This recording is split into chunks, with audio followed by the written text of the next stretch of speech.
ಎಲ್ಲರಿಗೂ ನಮಸ್ಕಾರ. ಈ ವಿಡಿಯೋದಲ್ಲಿ ಮೈಸೂರಿನಲ್ಲಿರುವ ಅರಮನೆಯನ್ನು ನೋಡ್ಕೊಂಡು ಬರೋಣ.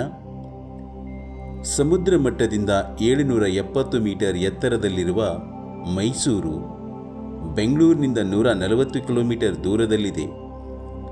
ಒಡೆಯರ ರಾಜ್ಯದ ರಾಜಧಾನಿಯಾಗಿ ಮೆರೆದ ಸಾರ್ವಭೌಮರ ನಗರವಾದ ಮೈಸೂರು ಪ್ರಜ್ವಲಿಸುವ ತನ್ನ ಪುರಾತನ ವೈಭವ ಮತ್ತು ಸೊಬಗನ್ನು ಎಲ್ಲ ಕಾಲದಲ್ಲೂ ಉಳಿಸಿಕೊಂಡಿದೆ.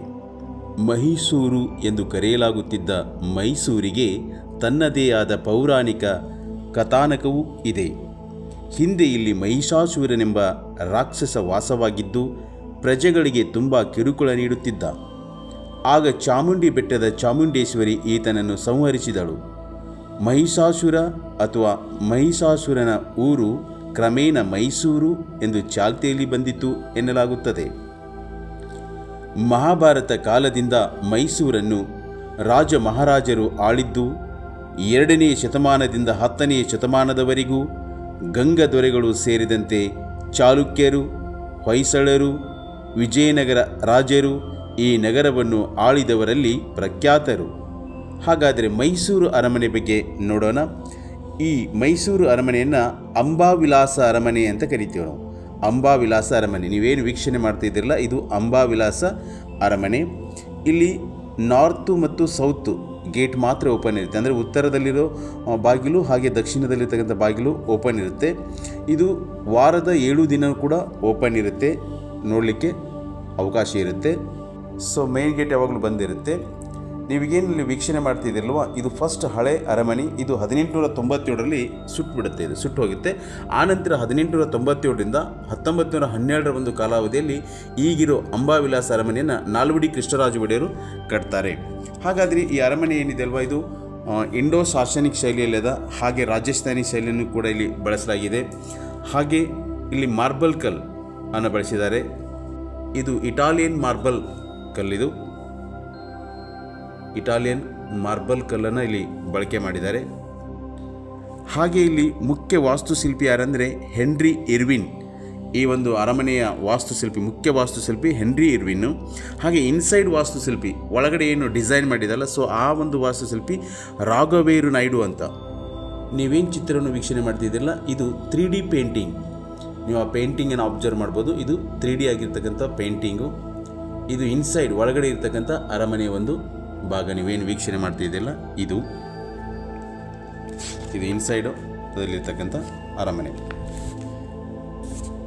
ಮೈಸೂರು ಒಡೆಯರುಗಳ ನಿವಾಸ ಹಾಗೂ ಆಡಳಿತ ಕೇಂದ್ರವಾಗಿದ್ದ ಅರಮನೆ ಭಾರತದ ಅತಿದೊಡ್ಡ ಅರಮನೆಗಳಲ್ಲೊಂದಾಗಿದೆ. ಸಾಮಾನ್ಯ ಶಕ 1638ರಲ್ಲಿ ರಣಧೀರ್ ಕಂಠೀರವ ನರಸರಾಜ ಒಡೆಯರು ಅರಮನೆಯನ್ನು ಪುನರ್ ನಿರ್ಮಾಣ ಮಾಡಿಸಿದ ಬಗ್ಗೆ ಖಚಿತ ಮಾಹಿತಿ ಇದೆ. ಮರದ ಹಲಗೆ ಮತ್ತು ದಿಮ್ಮಿಗಳಿಂದ ನಿರ್ಮಾಣ ಮಾಡಲಾಗಿದ್ದ ಅರಮನೆ 1897ರಲ್ಲಿ ಬೆಂಕಿಗೆ ಆಹುತಿಯಾಗಿ ಅರಮನೆಯ ಬಹುಭಾಗ ಸುಟ್ಟು ಹೋಗಿ ಹೊಸ ಅರಮನೆಯನ್ನು ಅದೇ ಜಾಗದಲ್ಲಿ ನಿರ್ಮಿಸಲು ನಿರ್ಧರಿಸಿದರು. ಆಗ 1897ರಿಂದ 1912ರವರೆಗೂ ಈ ಒಂದು ಅರಮನೆಯನ್ನು ನಿರ್ಮಿಸ್ತಾರೆ. ಈಗಿರ್ತಕ್ಕಂಥ ಅಂಬಾವಿಲಾಸ ಅರಮನೆಯನ್ನು ನಿರ್ಮಿಸಿದವರು ಯಾರು ಅಂದರೆ ನಾಲ್ವಡಿ ಕೃಷ್ಣರಾಜ ಒಡೆಯರು ನಿರ್ಮಿಸ್ತಾರೆ. ಈ ಅರಮನೆ ಕಟ್ಟಲಿಕ್ಕೆ ಆ ಸಂದರ್ಭದಲ್ಲಿ 41,47,913 ರೂಪಾಯಿಗಳು ಖರ್ಚಾಗುತ್ತೆ ಈ ಒಂದು ಅರಮನೆಯನ್ನು ಕಟ್ಟಲಿಕ್ಕೆ. ಇದು ನೋಡಲಿಕ್ಕೆ ಮೊಘಲ್ ಶೈಲಿಯಲ್ಲದ, ಹಾಗೆ ಅಲ್ಲಿರ್ತಕ್ಕಂಥ ಫಲಕ, ಶಿಲ್ಪ ಫಲಕ, ಸ್ತರಗಳು, ಗೂಡುಗಳನ್ನು ನೋಡಿದಾಗ ಅದು ಹೊಯ್ಸಳ ಶೈಲಿಯನ್ನು ಕೂಡ ಅಲ್ಲಿ ಕಂಡುಬರುತ್ತೆ. ಅರಮನೆಯ ಒಳಗೆ ಅಂಬಾವಿಲಾಸವಿದೆ. ಇದನ್ನು ರಾಜವಂಶದ ಖಾಸಗಿ ಸಮಾರಂಭಗಳಿಗೂ ಮತ್ತು ದರ್ಬಾರಿಗೂ ಉಪಯೋಗಿಸಲಾಗುತ್ತಿತ್ತು. ಅಮೂಲ್ಯವಾದ ಆಯುಧಗಳು ಅರಮನೆಯ ಒಂದು ಕಡೆ ಪ್ರದರ್ಶಿತವಾಗಿವೆ. ಮಹಾರಾಜರ ಸ್ವರ್ಣ ಸಿಂಹಾಸನವು ಭದ್ರಕೋಟೆಯಲ್ಲಿದ್ದು ಹಬ್ಬದ ದಿನಗಳಲ್ಲಿ ಸಾರ್ವಜನಿಕರು ನೋಡಲು ಅನುಕೂಲವಾಗುವಂತೆ ಪ್ರದರ್ಶಿತವಾಗುತ್ತವೆ. ಇದು ಚಿನ್ನದ ಆಭರಣಗಳಿಂದ ಅಲಂಕರಿಸಲ್ಪಟ್ಟಿದ್ದು ಚಿನ್ನದ ಕಂಬಿಗಳು ಮತ್ತು ಚಿನ್ನದ ಛತ್ರಿಯನ್ನು ಹೊಂದಿದೆ.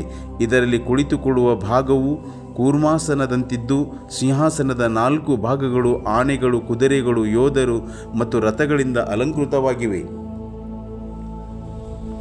ಮೈಸೂರಿನ ದಸರಾ ಮೆರವಣಿಗೆಯು ಅರಸರ ವೈಭವಯುತ ಉತ್ಸವವಾಗಿತ್ತು. ಇಂದಿಗೂ ದಸರಾ ಸಮಯದಲ್ಲಿ ಅರಮನೆ ಮತ್ತು ಇತರ ಕಟ್ಟಡಗಳು ವರ್ಣರಂಜಿತ ವಿದ್ಯುತ್ ದೀಪಗಳಿಂದ ಅಲಂಕೃತವಾಗಿರುತ್ತವೆ. ಅರಮನೆಯಿಂದ ಹೊರಟು ಬನ್ನಿ ಮಂಟಪ ಸೇರುವ ದಸರಾ ಮೆರವಣಿಗೆಯು ವಿಶ್ವದ ಎಲ್ಲೆಡೆಯಿಂದ ಲಕ್ಷಾಂತರ ಜನರನ್ನು ಆಕರ್ಷಿಸುತ್ತದೆ. ಅಂಬಾರಿಯಲ್ಲಿ ಈಗ ರಾಜರ ಬದಲು ಚಾಮುಂಡೇಶ್ವರಿ ವಿಗ್ರಹವನ್ನಿಟ್ಟು ಮೆರವಣಿಗೆ ಮಾಡಲಾಗುತ್ತಿದೆ. ಈ ಸಂದರ್ಭದಲ್ಲಿ ವಸ್ತು ಪ್ರದರ್ಶನ, ಕ್ರೀಡಾಕೂಟ, ಸಂಗೀತಗೋಷ್ಠಿ, ಕುಸ್ತಿ ಪಂದ್ಯಾವಳಿಗಳು ನಡೆಯುವುದನ್ನು ನೋಡಲು ಮನಮೋಹಕವಾಗಿರುತ್ತದೆ. ಇದು ಅರಮನೆ ಇನ್ಸೈಡು.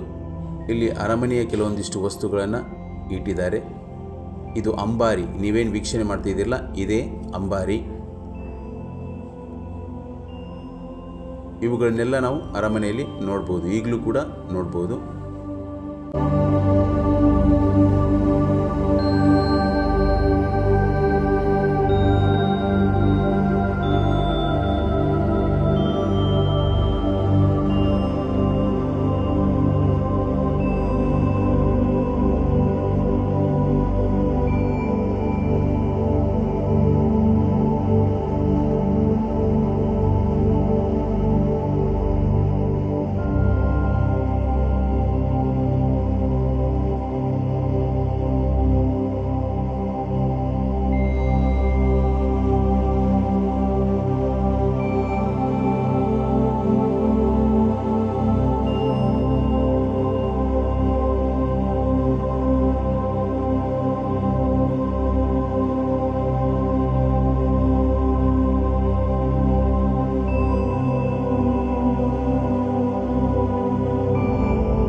ಈ ವಿಡಿಯೋನ ಇಲ್ಲಿಗೆ ಮುಗಿಸ್ತಾ ಇದ್ದೇನೆ. ಮತ್ತೊಂದು ವಿಡಿಯೋದೊಂದಿಗೆ ಸಿಗೋಣ. ಅಲ್ಲಿವರೆಗೂ ಎಲ್ಲರಿಗೂ ನಮಸ್ಕಾರ.